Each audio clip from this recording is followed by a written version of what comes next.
The implications of the human conditions preservation in space travel. Design considerations and environmental conditioning from the active and passive design systems. Every spaceship travel has unique human factors, characteristics and conditions. Generic perception for prioritizing active and passive systems related with human factors in spaceships designs. We can build a chart in order to compare human performance conditions with active or passive systems complexity. To this chart, we rank in a linear relation the following significant parameters: radiation protection, life support and recycling systems, human nutrition, artificial gravity, human immune system, food supply and physical condition, habitat and environmental conditions preservation, decision interfaces and systems, spaceship operational readiness, psychosomatic cognition, crew readiness. Where crew readiness is the overall design human factor goal. Human factors in spaceships designs simplifications. As we can see from this chart, the concept of spaceship inertia conditions has a logarithmic relation for the human spaceship design parameters and in relation with speed. Spaceship size, mass and crew size in numbers have not necessarily linear or proportional analogues. That's why the human factor has a pivotal centric role in spaceships designs. Remember for the previous lectures where the definition of mass should be related and expressed with proportionality for the initial conceptualization of your designs. Design considerations and environmental conditioning from the active and passive design systems. Human active design systems and human passive design systems can actually contain subjective roles in terms of specificity of functions for the overall human performance in spaceships designs, due to their interrelated complexity interactions with a given design or function of a spaceship.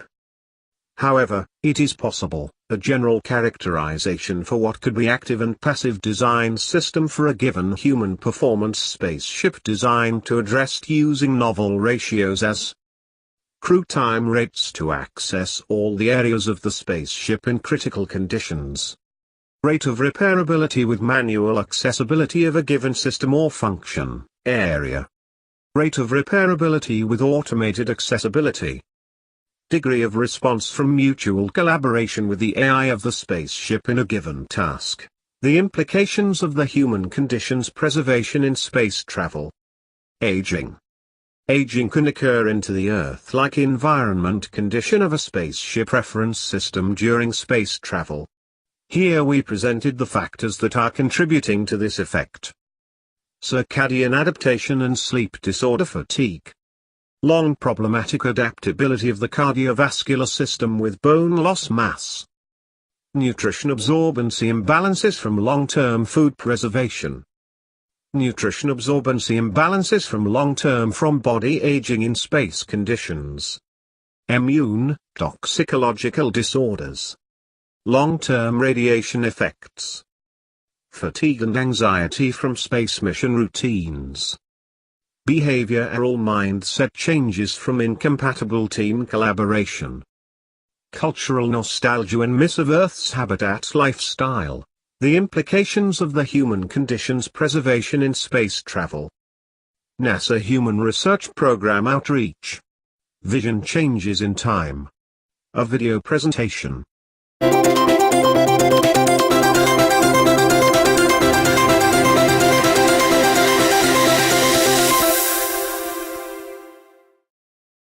One of the things we found over the years is that there are changes in astronauts' eyes. Initially, in the early programs, all the way through the first part of International Space Station, we thought those changes in people's vision, how they see things, was just temporary and minor.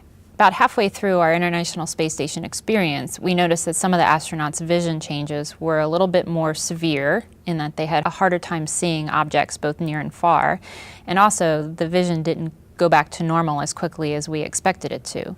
So we started looking a lot more closely at the back of the eye. What we noticed was that tissue in the back of the eye became a little bit more swollen and the shape of the eye changed. But the big question is why? Why would someone's eye change shape? Why would the back of the eye become swollen?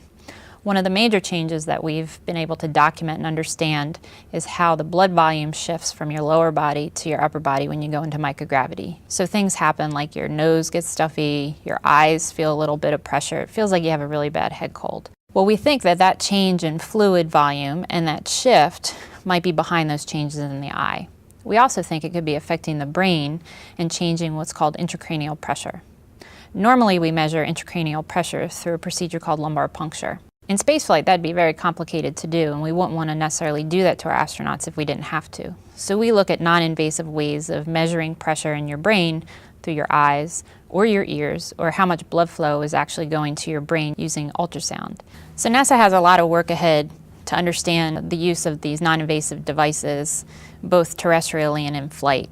Part of our job is to understand how we use these tools before, during, and after a space mission to compare the results. In the process, we determine kind of how valid these procedures are, how mature the technologies are, and how well we can apply them not only to spaceflight, but what would be appropriate for spin back to Earth.